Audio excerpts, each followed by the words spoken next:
Shatrughan Saab, what are your memories of Lata Mangeshkar? Any special memories?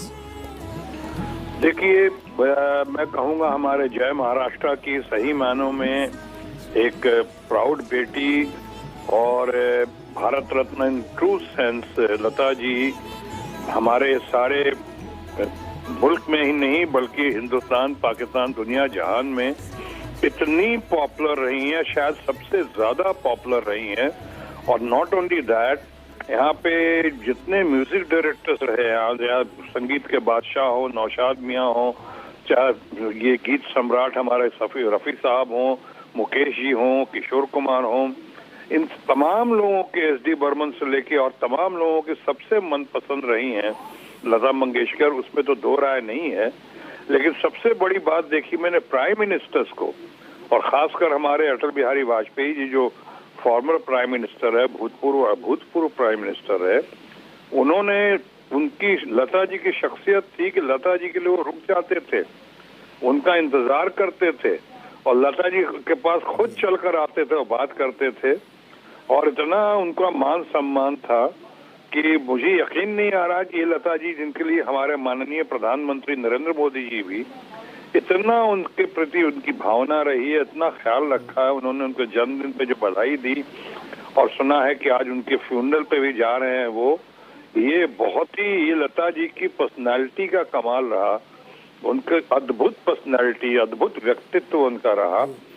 और इतनी गाने के मामले में तो लगता है कि माँ सरस्वती का डायरेक्ट उनके ऊपर वरदान रहा हो, इतना प्यार उनको दिया कि जो उनके गाने हैं वो तो इमॉर्टल हैं ही, मगर संपूर्ण व्यक्तित्व यानी पर्सनालिटी इन टोटलिटी के मामले में कह सकता हूँ कि लता जी भी इमॉर्टल हैं। लॉन्ग लिव लता मंगेशकर, कोई इनका मुकाबला नहीं कर सकता। ये संगीत की दुनिया को और भारतवर्ष को और खासकर हमारे जय महाराष्ट्र को एक इररिपेयरेबल और इररिप्लेसेबल लॉस हुआ है।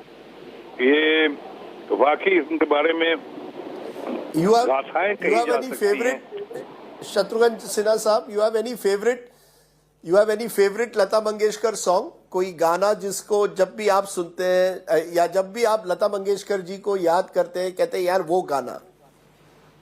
वो तो उनके से बहुत सारे गीत थे, फेवरेट तो उनका आशीर्वाद मिला हमें। एक चीज और बता दूं कि जब लता जी की वो शख्सियत रही, वो पर्सनैलिटी रही कि जब उनके साथ हम गाना रिकॉर्ड कर रहे थे, उस गाने में मैं भी था, आप बता दें कैसे जिया जाता है, दोस्त में, जहाँ रफी साहब थे, लता जी थी और मैं था उसमें। मेरे उसमें डायलॉग्स भी थे, गाने के बोल भी थे मेरे। लेकिन जो एटमॉस्फेयर देखा, लता जी का जो दबदबा, जो लता जी की शान देखी वहां पे कि एकदम इतना सन्नाटा, जैसे लता जी आई हुई हैं और लता जी अपना रिलैक्स बैठी हुई बिस्किट खा रही हैं, चाय पी रही हैं और उसके बाद उठ के सीधे एक टेक में वो गाना किया, आप बता दे कैसे जिया जाता है। जबकि हम जैसे लोग को और खासकर रफी साहब भी इतने ग्रेट सिंगर, उनको भी कई टेक मिले वहां पे, लेकिन लता जी खड़ी हुई, गई, एक टेक में गाया, ये एकदम मेमोरेबल है, कोई भूल नहीं सकता हूं मैं। उसी तरह आपने गाने का कहा तो मैं इतना कहना चाहूंगा कि बाकी तो उनके हजारों गाने हैं, 30,000 से ज्यादा गाना गा चुकी हैं वो, और भी गाया होगा हर भाषा में। लेकिन एक गाना जो सही मायने में करीब 50 सालों से चल रहा है, उनके 8 दशक हो चुके हैं, 8 दशक हो चुके हैं उनके संगीत की दुनिया में, फिल्मों में, गाने में, शो बिजनेस में। लेकिन जो गाना 50 साल से ऐसा लगता है जैसे कल का गाया हुआ है, आज का गाना और कल आने वाले कल का भी गाना है, और वो है ऐ मेरे वतन के लोगों जरा आंख में भर लो पानी, जो शहीद हुए हैं उनकी जरा याद करो कुर्बानी। क्या इस गाने के बारे में भी कहा जा सकता है कि इसका इम्पैक्ट जो है, इसका गीत जो है, इसका संगीत जो है, इसमें लता जी की आवाज जो है वो वाकई इररिप्लेसेबल है।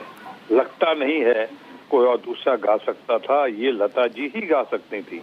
और लता जी का ही इम्पैक्ट है कि सदियों याद रखेंगे लता जी को, लता जी के गीत को, लता जी के संगीत को। शत्रुघ्न सिन्हा जी, आपने हमसे बात की और आपकी ख्वाहिश आपकी फरमाइश हमारी ड्यूटी होती है, तो हम वही गाने पर एक बार फिर चलते हैं। ए मेरे वतन के लोगों, मैजिकल सॉन्ग हकीकत, and again the music of Madan Mohan, whom Lata Mangeshkar called her elder brother. Listen in to it one more time. We'll come back with more of the songs of the Voice of India